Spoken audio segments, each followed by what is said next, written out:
beyond all suspicion, beyond all questioning. Thank you, sir. माननीय संजय सिंह। धन्यवाद मान्यवर। आपने चुनाव सुधार जैसे महत्वपूर्ण विषय पर, जिसमें इस समय पूरे देश की चिंता है, ऐसे महत्वपूर्ण विषय पे मुझे अपनी बात कहने का मौका दिया। मान्यवर, वोट का अधिकार एक लंबे संघर्ष के बाद हिंदुस्तान को मिला। अंग्रेजों ने 190 साल तक हिंदुस्तान पर राज किया। उनके खिलाफ हमारे क्रांतिकारियों ने, शहीद आजम भगत सिंह ने कुर्बानी दी, शहीद सुखदेव ने कुर्बानी दी, शहीद राजगुरु ने कुर्बानी दी, शहीद राम प्रसाद बिस्मिल ने कुर्बानी दी, शहीद खुदीराम बोस ने कुर्बानी दी, शहीद अशफाक उल्लाह ने कुर्बानी दी, शहीद रोशन सिंह ने कुर्बानी दी, और राष्ट्रपिता महात्मा गांधी ने त्याग और बलिदान से इस देश को आजाद कराया। और जब हमारा मुल्क आजाद हुआ तो भारत के संविधान के रचयिता बाबा साहब डॉक्टर भीमराव अंबेडकर जी ने कहा, इस देश में वोट के मामले में सब समान होंगे।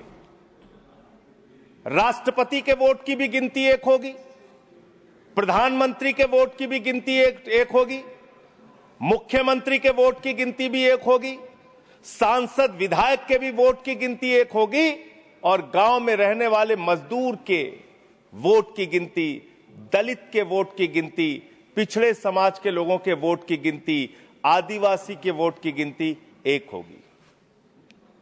आज एसआईआर के जरिए ये जो चर्चा पूरे देश में खौफ का माहौल बना हुआ है, क्या वास्तव में एसआईआर के जरिए आप मतदाता सूची को साफ करना चाहते हैं या वोटर को ही साफ करना चाहते हैं? आपका मकसद वोटर को साफ करने का है, आपका मकसद वोट चोरी का है, आपका मकसद मतदाताओं की सूची को सही करने का नहीं है। इसलिए यह चिंता है सबको। और दूसरी बात, क्या यह संवैधानिक अधिकार चुनाव आयोग के पास है? मान्यवर, बाबा साहब डॉक्टर भीमराव अंबेडकर जी ने जो देश का संविधान लिखा, हालांकि आपको गांधी से भी समस्या है, अंबेडकर से भी समस्या है, आपकी नेता प्रज्ञा ठाकुर तो राष्ट्रपिता महात्मा गांधी के बारे में अपशब्दों का इस्तेमाल करती हैं। आप लोगों को गांधी के आदर्शों से कोई लेना देना नहीं। विषय पे ही बोल रहा हूं। विषय है ये, विषय पे बोल रहा हूं। डिस्कशन, गांधी के त्याग से ही वोट का अधिकार मिला है सर। बोले सर, गांधी के त्याग से ही वोट का अधिकार मिला। अलग बहस करने की आपका नहीं तो अगर गांधी का नाम ले लिया तो इसमें क्या समस्या है? आप समस्या सर, इसमें क्या समस्या है? विषय पर बोलिए, विषय पर बोलिए सर। बाबा साहब डॉक्टर भीमराव अंबेडकर जी ने जो संविधान लिखा, उस संविधान की धारा 327 क्या कहती है?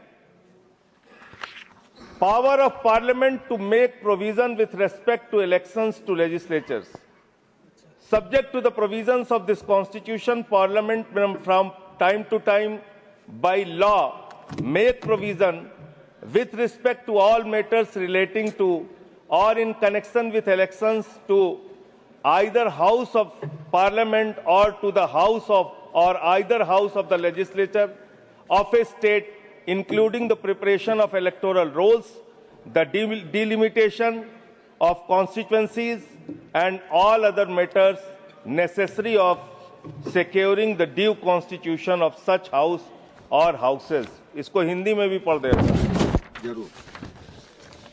भारत के संविधान की धारा 327 कहती है, इस संविधान के प्रावधानों के अधीन रहते हुए संसद समय समय पर विधि द्वारा संसद के किसी भी सदन या किसी राज्य के विधानमंडल के सदन या किसी सदन के चुनाव से संबंधित सभी मामलों के संबंध में प्रावधान कर सकती है, जिसमें मतदाता सूची तैयार करना, निर्वाचन क्षेत्रों का परिसीमन करना और ऐसे सदन या सदनों के विधिवत गठन को सुनिश्चित करने के लिए आवश्यक अन्य सभी मामले शामिल हैं।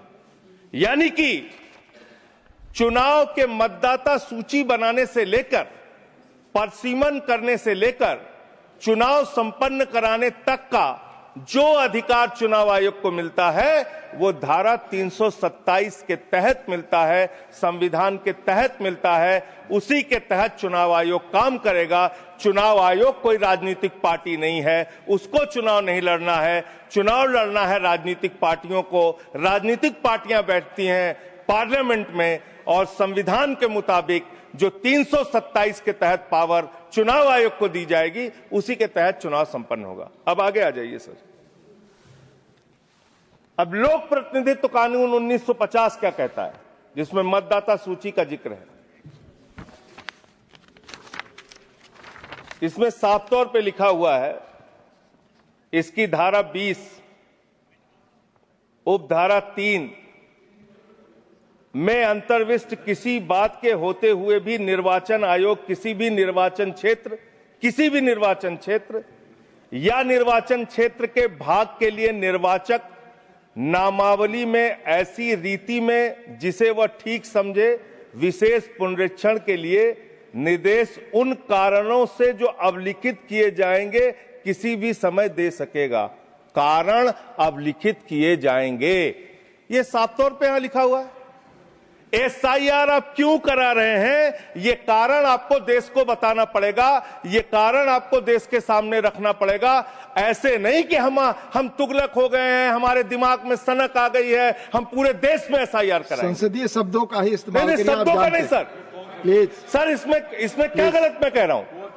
क्या तुगलकी फरमान जारी करके एसआईआर कराया जा सकता है? पॉइंट ऑफ ऑर्डर क्या है? पॉइंट ऑफ ऑर्डर किस रूल के तहत?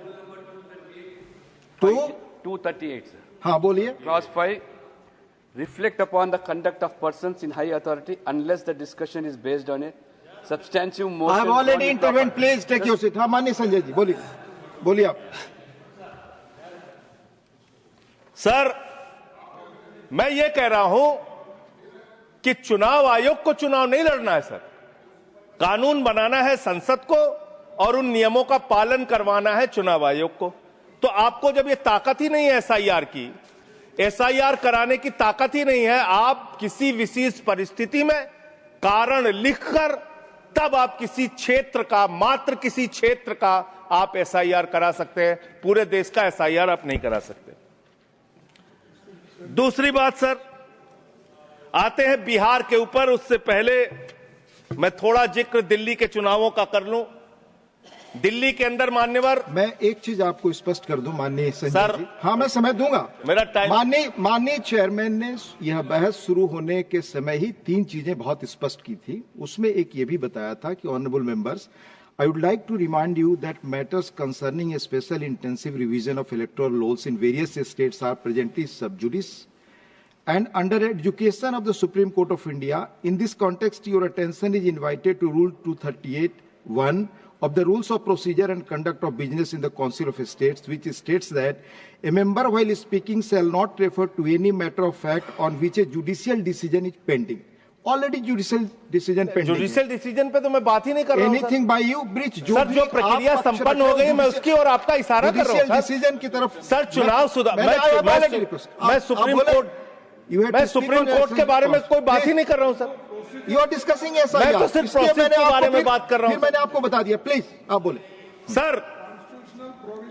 सर, देश में जो दिल्ली का जो चुनाव हुआ सर, उस दिल्ली के चुनाव में हमने बार बार शिकायत की चुनाव आयोग से। चुनाव आयोग चुनाव के दौरान दी गई शिकायतों को गंभीरता से लेने और उसका निस्तारण करने के लिए बना है। दिल्ली के अंदर जो नई दिल्ली कॉन्स्टिट्यूएंसी है, अरविंद केजरीवाल जी की कॉन्स्टिट्यूएंसी, वहां पर सर चुनाव शुरू होने से पहले ही 42,000 वोट काट दिए गए।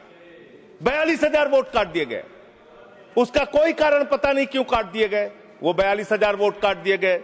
मान्यवर, इसी विधानसभा के क्षेत्र में लोकसभा के चुनाव में जिन मंत्रियों के घर में 3 वोट था, जिन सांसदों के घर में 5 वोट था, वहां किसी के घर में 33 वोट हो गया, किसी के घर में 26 वोट हो गया, किसी के घर में 22 वोट हो गया। और इसका सारा प्रमाण मान्यवर हम लोगों ने चुनाव आयोग को लिख कर दिया। तो आप तो कहते हैं मुसलमान देश की आबादी बढ़ा रहे हैं, आप तो 6-6 महीने में 18-18 साल के बच्चे बढ़ा ले रहे हैं, 33-33 वोट बढ़ा ले रहे हैं। ये कहां से आ रहे हैं? ये कहां से आ रही है? आबादी आपकी कैसे बढ़ रही है? दिल्ली में पूरी तरीके से आपने चुनाव का घपला किया, जिसका हम लोगों ने लिखित शिकायत दी थी। एक ही भारतीय जनता पार्टी के पदाधिकारी ने 11,000 वोट कटवाने के लिए शाहदरा में एप्लीकेशन दी थी। 24 बीजेपी के कार्यकर्ताओं ने 4800 वोट कटवाने की एप्लीकेशन जनकपुरी में। सर चुनाव की गड़बड़ी, सर चुनाव की गड़बड़ी, क्या सर चुनाव की गड़बड़ी पे हम नहीं बोल सकते? सर फिर हमारा टाइम जा रहा है, सर फिर हमारा टाइम जा रहा है। स्पीक ऑन द सब्जेक्ट, आपका समय जा रहा है क्योंकि आप विषय से बाहर बोल रहे हैं। सर आप बताइए, चुनाव की गड़बड़ी पे मैं नहीं बोल सकता। सर मैं आपसे विनम्रतापूर्वक पूछना चाहता हूं, क्या चुनाव की गड़बड़ी पे मैं नहीं बोल सकता? आप चुनाव में हो रही गड़बड़ियों पे नहीं बोल सकता। इलेक्शन रिफॉर्म्स के पक्ष और विपक्ष में हम इलेक्शन रिफॉर्म्स कैसे होगा जब गड़बड़ियां नहीं बताएंगे? सर उन चीजों के बारे में जब गड़बड़ियां बताएंगे नहीं तो रिफॉर्म्स कैसे होगा? संसद में उठा चुके हैं जिन चीजों को। सर मैं आपसे हाथ जोड़कर पूछना चाहता हूं, एक सेकंड प्लीज। सर मैं आपसे विनम्रतापूर्वक पूछना चाहता हूं, चुनाव की गड़बड़ियों के बारे में अगर सदन को आपको नहीं बताऊंगा सर, तो उसका रिफॉर्म्स कैसे होगा? तो दिल्ली में अगर एक गड़बड़ी हुई है, जरूर आप बोले, ये आपका अधिकार है, पर स्पेसिफिक जो उदाहरण दे रहे हैं उसके बारे में पहले आप उठा चुके हो, वो अमान्य हो चुकी है चीजें। प्लीज नहीं सर, नहीं सर, नहीं सर, सर आपका समय जा रहा है, please come on the subject. Delhi के अंदर बड़े पैमाने पर वोट काटे गए और चुनाव में खुलेआम गड़बड़ियां की गई। अब बात करते हैं बिहार में। सर बिहार में आपने अचानक कहा पूरे राज्य का SIR होगा। SIR आपने कराया, करीब 65 लाख वोट काट दिए वहां पे। और मान्यवर, मैं आपके सामने कुछ विधानसभाओं की सूची पढ़ना चाहूंगा। मोतिहारी में 54,000 वोट काट दिया, बीजेपी 13,000 वोट से जीती। गोपालगंज में 66,000 वोट काट दिया, बीजेपी 28,000 वोट से जीती। संजय जी बरौली में 46,000 वोट काट दिया, बीजेपी 12,000 वोट से जीती। अनमोल में 37,000 वोट काट दिया, बीजेपी। सुप्रीम कोर्ट, ये सारी चीजें सुप्रीम कोर्ट में नहीं जाएगी रिकॉर्ड पे। सर ये गड़बड़ी पे बात हो रही है। गड़बड़ी मेरा समय चला जा रहा है, सुप्रीम कोर्ट के पास है। सर मेरा टाइम जा रहा है। सर विषय पर बोलिए। सर विषय पर बोल रहा हूँ सर। नहीं, विषय पर नहीं बोल रहे। विषय ऐसे तो फिर बात नहीं हो पाएगी। नो ठीक है सर, ऐसे बात नहीं हो पाएगी। आप हमारा टाइम खराब कर रहे हैं। विषय पर बोलिए। नहीं, मेरा सारा समय चला जा रहा है सर। आप विषय पर बोलिए। जो चीज सब जुडिस है उसके बारे में honourable chairman has made it clear. Please. Election में ऐसे गड़बड़ियां होते हैं, उसको क्या करना चाहिए ये बता रहे हैं। ये सारे कंप्लेन माननीय LOP सुप्रीम कोर्ट के पास है। ये सब जुडिस मामला है, इस पर मैं अलाउ नहीं करूंगा। ऑलरेडी चेयरमैन ने कहा। माननीय संजय सिंह, आपका समय जा रहा है। आप माननीय सर, आप बोलने ही नहीं दे रहे हैं। फिर ऐसे बोलने नहीं दे रहे हैं आप कानून। सर चुनाव की गड़बड़ियों के बारे में नहीं बोलेंगे? आप संवैधानिक मर्यादाओं, चुनाव की गड़बड़ियों के बारे में नहीं बोलेंगे? चेयर पर आरोप करेंगे, ये आपको फ्रीडम है। आप कुछ भी कह सकते हैं नियम कायदे के बाहर जाकर के। ठीक है सर। दूसरी बात सर, प्लीज, EVM का इस्तेमाल देश के अंदर शुरू हुआ। प्लीज। और जब EVM का इस्तेमाल शुरू हुआ, अपनी जगह बैठे, तो देश में तमाम बहस शुरू हुई। और EVM के ऊपर सबसे पहला किसी ने सवाल उठाया तो उस व्यक्ति का नाम है GVL नरसिम्हा। उन्होंने बाकायदा किताब लिखी है कि लोकतंत्र के ऊपर खतरा है ये EVM। और उसके बारे में लाल कृष्ण आडवाणी जी ने उनकी किताब के प्रशंसा करते हुए और EVM पे सवाल होते हुए, अब इस पे भी समस्या है, इस पे भी। तो उस पे पूरा EVM के ऊपर सबसे पहले इन लोगों ने सवाल उठाया। EVM किन किन देशों में था और कहां कहां बैन हो गया, मैं पढ़ के बता दे रहा हूं। जिन जिन देशों में बैन हो गया, जर्मनी में, नीदरलैंड में, आयरलैंड में, UK में, फ्रांस में, पुर्तगाल में, इटली में, ऑस्ट्रेलिया में, नॉर्वे में, कनाडा में, बेल्जियम में, साउथ कोरिया में, इन तमाम देशों में EVM था। EVM बंद हो गया। लेकिन मुझे एक मन में शंका होती है जो आपके माध्यम से उधर बैठे हुए लोगों से पूछना चाहता हूं। प्रधानमंत्री जी का आप बहुत गुणगान करते हैं। आप कहते हैं प्रधानमंत्री जी बहुत लोकप्रिय हैं, प्रधानमंत्री जी की लोकप्रियता चमक रही है, वो महामानव हैं, विश्व गुरु हैं। तो ये कौन सी लोकप्रियता है प्रधानमंत्री जी की कि भाई प्रधानमंत्री जी की कौन सी लोकप्रियता है कि ईवीएम से चुनाव कराएंगे तो लोकप्रियता कायम रहेगी, बैलेट से चुनाव कराएंगे तो लोकप्रियता खत्म हो जाएगी। अरे भैया, दोनों में अगर लोकप्रियता कायम है तो बैलेट से चुनाव करा लो, उसमें भी पता चल जाएगा कितने लोकप्रिय है प्रधानमंत्री जी, कितनी लोकप्रिय है भारतीय जनता पार्टी, कितने लोकप्रिय हैं आप लोग, ये आपको पता चल जाएगा। दूसरी बात मान्यवर, दूसरी बात, आपने अभी मैंने सुना कि डिटेंशन सेंटर बनाएंगे घुसपैठियों के लिए, और यह कहा गया कि इस पूरी चुनाव की प्रक्रिया के तहत जो लोग पकड़े जाएंगे घुसपैठिए, उनको उस डिटेंशन सेंटर में रखा जाएगा।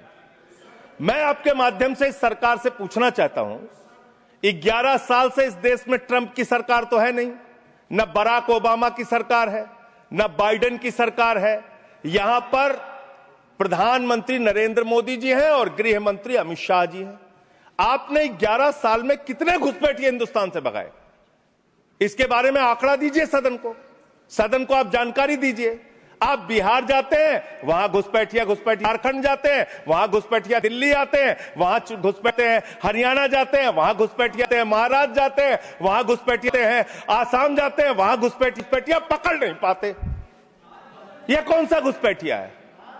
जहां पर चुनाव होगा वहां आपको घुसपैठिया मिल जाते हैं, आप पूरा चुनाव उसके ऊपर करते हैं। कितने घुसपैठिया बिहार में मिले, इसको बताइए, देश को, इस सदन में बताइए। मैं आपको बताना चाहता हूं मान्यवर, मात्र 315 वहां पर विदेशी नागरिक मिले, जिसमें 78 मुसलमान थे, बाकी नेपाल के हिंदू थे। उसको आप इसलिए आंकड़ा नहीं जारी कर रहे हैं, 65 लाख में सिर्फ 315 मिले। आपकी छाती पे तो सांप लौटने लगा, आपको तो मजा आया नहीं। आप डिटेंशन सेंटर बना रहे हैं उत्तर प्रदेश में। डिटेंशन सेंटर का पता है आपको? कानून, अंतर्राष्ट्रीय नियम। आपको स्कूल बनाने के लिए पैसा नहीं है, आपको अस्पताल बनाने के लिए पैसा नहीं है, मिड डे मील में आप बच्चों को नमक रोटी खिला रहे हैं, नौजवानों को रोजगार देने के लिए आपके पैसा नहीं है, खाद की बोरी देने के लिए पैसा नहीं है। आप कह रहे हैं आप अपनी पूरा करने के लिए डिटेंशन सेंटर बनाएंगे, जहां पे घुसपैठियों को रखेंगे, उनको फ्री बिजली, फ्री पानी, फ्री एजुकेशन, रहने का घर, सड़क, सब आप अपने पैसे से देंगे, देश की जनता के पैसे से देंगे। इसलिए मैं आपके माध्यम से सरकार को चेतावनी देना चाहता हूं, अगर कोई बांग्लादेशी मिले, कोई पाकिस्तानी मिले, कोई अफगानिस्तानी मिले, तो उसको उसके देश वापस भेज देना। हमारे पैसे से उनको यहाँ पे डिटेंशन सेंटर और घर बना के फ्री में बिजली, फ्री में पानी, फ्री में शिक्षा, फ्री में इलाज मत करना। और ज्यादा अगर आपको चिंता हो तो अपने घर के बाहर एक घर बना लेना, वहां रख लेना, वहां रख लेना, अपने घर में रख लेना। हम लोगों का पैसा मत बर्बाद करो। अपनी सर क्या क्या बोलते हैं ये लोग, किसको किसको गाली नहीं देते हैं। संसदीय शब्द ही बोल रहा है, और आपको भी बोलना है सर। बांग्लादेशी घुसपैठिया की ये लोग बात कर रहे हैं। लश्कर तोयबा का आतंकवादी इनके माइनॉरिटी मोर्चा का अध्यक्ष था जम्मू कश्मीर में।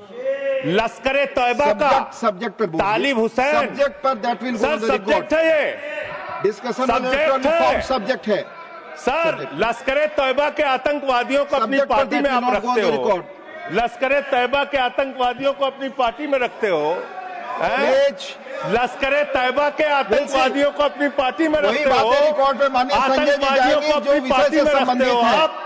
आप यहाँ पे खाली देश का माहौल बिगाड़ना चाहते हो। मान्यवर, अभी उत्तर प्रदेश में चल रहा है SIR। उत्तर प्रदेश में अभी हमारी मीटिंग हुई वहां के मुख्य निर्वाचन अधिकारी से, वो कह रहे हैं 18% वोट काटे जाएंगे, करीब करीब 3 करोड़ वोट हमारे प्रदेश में काटे जाएंगे। और कैसे काटे जा रहे हैं? प्लीज संजय जी आप इधर बोलिए, चेयर की तरफ। क्या आप जानना चाहते हैं? आप आपस में बहस कराइए सर, उनको खड़ा कीजिए, सर उनको खड़ा कीजिए, बहस कराइए। आप बोले कोई चीज जानते। हमारी मीटिंग हुई सर, हमारी पार्टी के प्रतिनिधि गए, वहां कहा गया 18% वोट काटे जाएंगे। क्या इस सदन की चिंता नहीं होनी चाहिए? उत्तर प्रदेश में आप 3 करोड़ वोट काटेंगे, 3 करोड़ वोट काटेंगे। आपने रामपुर के अंदर एक 80 साल की बूढ़ी महिला, सर मैं मिलने गया, आपको दर्द बताना चाहता हूं, 80 साल की बूढ़ी महिला, बैठ जाइए, बैठ जाइए, बैठ जाइए। आप लोग फालतू बोलते रहते हो। पर ही बोले वही रिकॉर्ड पे लश्कर तैयबा के आतंकवादियों को अपनी पार्टी में रखते हो तुम लोग। कमेंट नहीं कर सकते। लश्कर तैयबा के आतंकवादियों को रखते हो अपनी पार्टी में। सर रामपुर में एक बूढ़ी महिला 80 साल की, उसका नाम है नूर जहां। सदन को उसकी चिंता सुननी चाहिए। उसने अपने 2 बेटे जो कुवैत में रहते हैं उनका फॉर्म भर दिया। उस 80 साल की बूढ़ी महिला नूर जहां के ऊपर मुकदमा हो गया सर, जबकि चुनाव आयोग का नियम कहता है कि अगर कोई आपका हिंदुस्तानी बच्चा विदेश में रहता है उसका भी मतदाता हिंदुस्तान में वो बन सकता है। मां ने फॉर्म भरा, आपने धन्यवाद संजय जी। अरे सर हमारी पार्टी में से, अरे हमारी पार्टी में से 1 मिनट ले लीजिए। ऑलरेडी मेरे पार्टी का समय है। 1 मिनट अधिक दिया सर। मैं दल का नेता हूं, मेरे पास अधिक दिया। सर मैं पार्टी का नेता हूं, मेरे पास टाइम है। ऑलरेडी 1 मिनट अधिक दिया। टाइम है सर। आपने लिखकर पहले नहीं दिलवाया। तो हम टाइम हमारे में से काट लीजिएगा, हमारे में से टाइम काट लीजिएगा। आप जल्दी बोलिए। 1 मिनट मुझे और दीजिए। आप 1 मिनट में कंक्लूड सर। सर मैं अंत में यही कहना चाहता हूं, आपके इस जोर दबाव के चक्कर में हिंदुस्तान के 35 बीएलओ अब तक अपनी जान गंवा चुके हैं। ये सदन अरे कहां मंत्री जी, आपको कैसे पता चलेगा? ये सदन, इस सदन को श्रद्धांजलि देना चाहिए। 35 लोगों की हत्या की है आप लोगों ने। धन्यवाद सर, सेक्रेटरी जनरल। उन बीएलओ की हत्या के जिम्मेदार ये लोग हैं। सर धन्यवाद। Nothing is going on record. Please आपका समय ओवर हो गया।